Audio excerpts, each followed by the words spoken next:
Herkese tekrardan merhabalar. Ben Huri. Huri Metek Mutfak'ta kanalıma ve mutfağıma hoş geldiniz.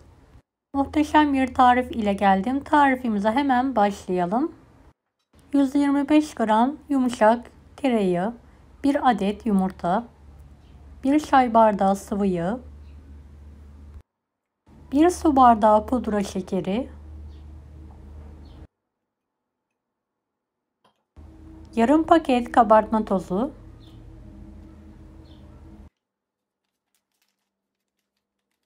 1 paket vanilya. Evet, bütün malzemeyi elimizle karıştırarak yoğuralım.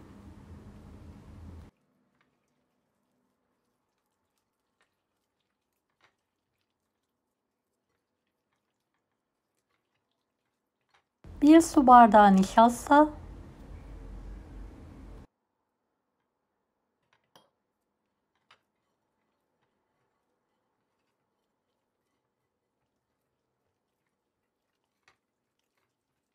toplamda 2,5-3 su bardağına yakın un kullandım. Azar azar ekleyerek hamurumuzu hazırlayalım.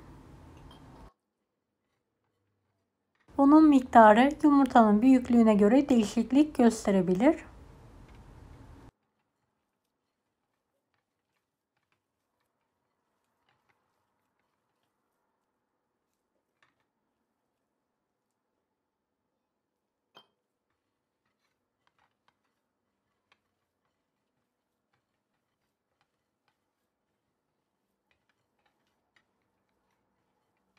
Evet, hamuru toparladıktan sonra tepsiye alıyorum. Bir paket damla çikolata kullanıyorum.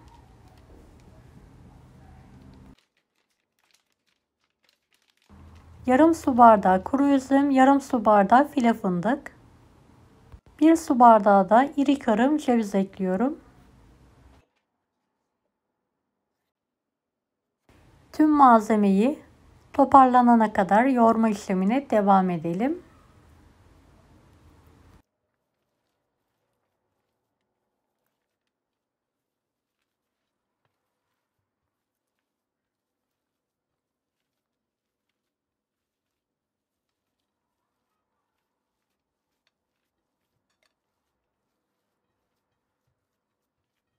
Evet, videodaki gibi hamurumuzu düzeltelim.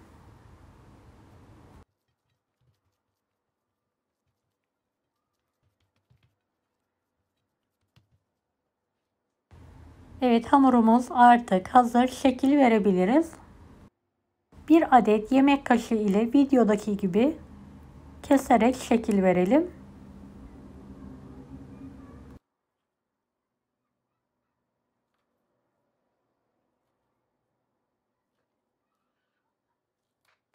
Videomu izlerken buraya kadar geldiyseniz yorum kısmına herhangi bir emoji bırakırsanız bana destek olmak için sevinirim.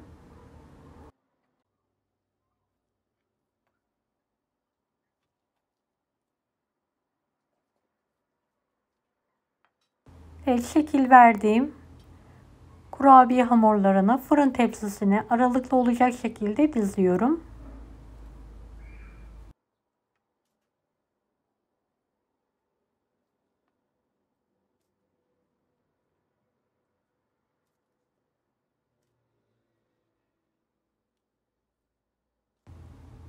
Dilerseniz yemek kaşığı yerine dondurma kaşığı ile de şekil verebilirsiniz.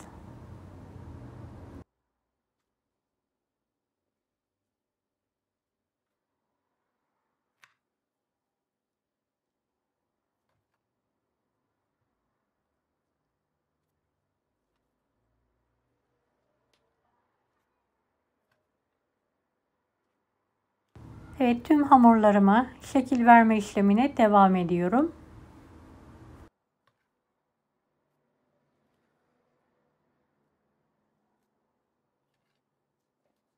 Son kurabiyelerimi de fırın tepsisine alıyorum.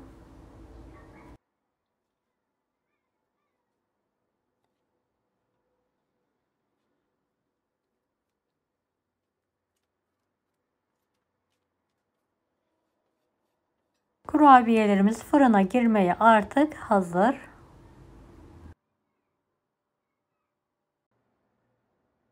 Evet, fırının orta tarafına alıyorum.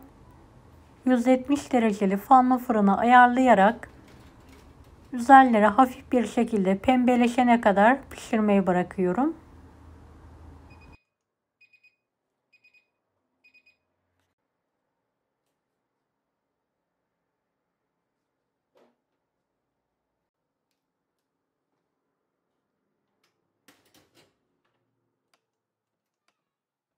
Evet, kurabiyelerimiz pişti. Gördüğünüz gibi fırından hemen çıkartıyorum.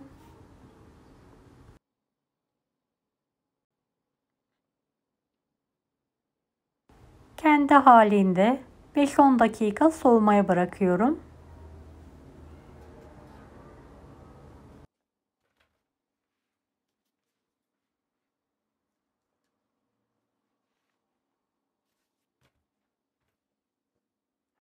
Evet, kurabiyelerimiz artık hazır gördüğünüz gibi. Servis tabağına alarak ikrama hazırlıyorum.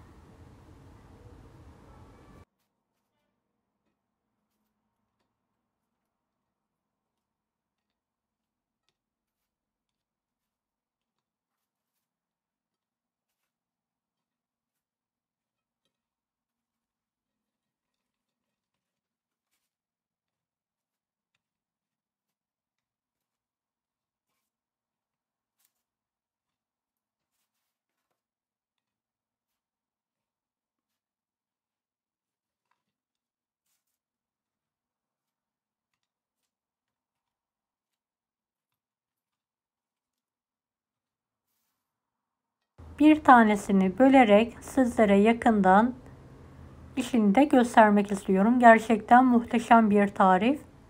Denemenizi tavsiye ederim.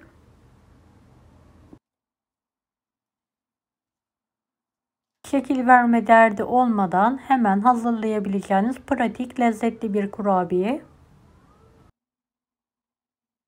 Deneyecek olanlara şimdiden kolaylıklar dilerim. Kanalıma ücretsiz abone olmayı unutmayın. Bir dahaki videolarda görüşmek üzere. Allah'a emanet olun. Hoşça kalın. Daha farklı tarifler için bunları da izlemeyi unutmayınız.